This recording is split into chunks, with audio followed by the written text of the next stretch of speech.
जय माता दी। आज की इस वीडियो में हम जानेंगे जय एकादशी का क्या महत्व है और हिंदू धर्म में जय एकादशी को अत्यंत पवित्र और महत्वपूर्ण माना जाता है। हिंदू कैलेंडर के अनुसार माघ मास के शुक्ल पक्ष की एकादशी को जय एकादशी कहा जाता है।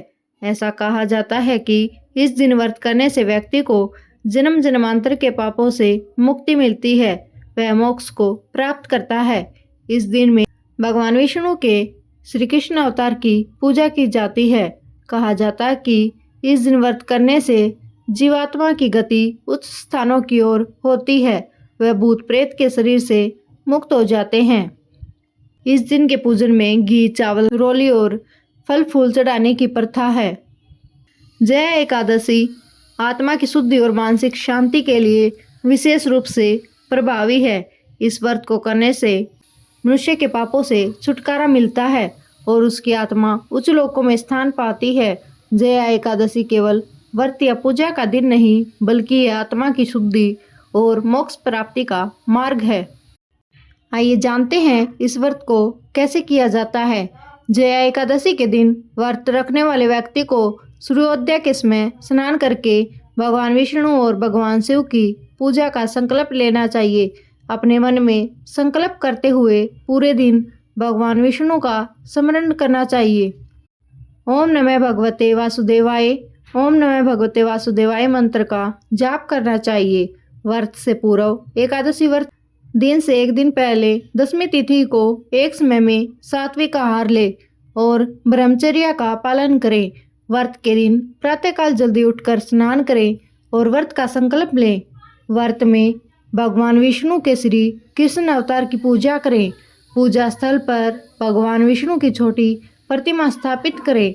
उन्हें दूध, दही, घी, पंचामृत से स्नान कराएं, फिर शुद्ध जल से स्नान करवाएं। इसके बाद प्रतिमा को वस्त्र पहनाएं और पवित्र धागा चढ़ाएं। पुष्प, जल, रोली और विशेष सुगंधित पदार्थों से भगवान विष्णु की पूजा करें। भगवान विष्णु की पूजा के बाद उनकी आरती करें, उनसे प्रार्थना करें, हे प्रभु, यदि हमारी पूजा में कोई कमी रह गई है तो उसे स्वीकार करें और हमारी भूल को क्षमा करें।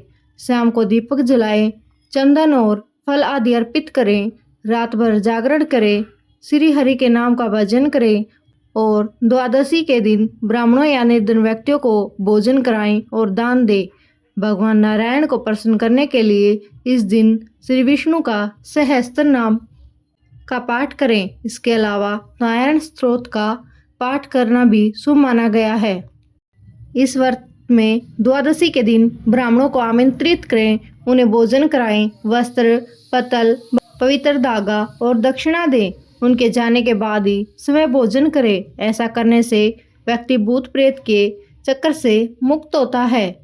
यदि परिवार में किसी की अकाल मृत्यु हो चुकी हो तो जया एकादशी व्रत करने से उसकी आत्मा को शांति मिलती है और वे भूत प्रेत योनि से मुक्त हो जाते हैं।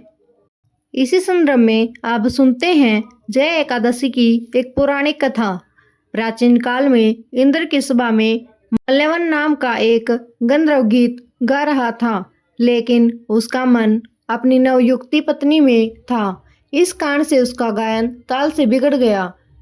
इंद्र ने क्रोधित होकर उसे श्राप दे दिया कि वह जिसको याद कर रहा है वह राक्षसी बन जाए। गंधर्व अपनी गलती स्वीकार करते हुए इंद्र से क्षमा मांगने लगा, लेकिन इंद्र ने उसे सभा से बाहर निकाल दिया। घर लौटने पर उसने देखा कि उसकी पत्नी सच में राक्षसी बन चुकी थी। श्राप से मुक्ति के लिए उसने प्रयास किए, लेकिन सभी असफल रहे। एक दिन उसकी भेंट ऋषि नारद से हुई। ऋषि नारद ने उसे श्राप निवारण के लिए शुक्ल पक्ष की एकादशी का व्रत और भागवत कीर्तन की सलाह दी। गंधर्व ने एकादशी का व्रत किया और भगवान विष्णु की कृपा से उनके श्राप का अंत हुआ और उसकी पत्नी राक्षसी रूप से मुक्त होकर अत्यंत सुंदर रूप में परिवर्तित हो गई। दोनों ने स्वर्ग लोक की ओर यात्रा की और वहां सुखपूर्वक निवास किया। इस दिन जागरण का भी विशेष महत्व है। माना जाता है कि जो व्यक्ति जय एकादशी की रात को जागरण करता है और भगवान विष्णु का भजन कीर्तन करता है उसे विष्णु लोक की प्राप्ति होती है। यह थी जया एकादशी तिथि की कथा और व्रत विधि। आपको कैसी लगी कमेंट में जरूर बताएं।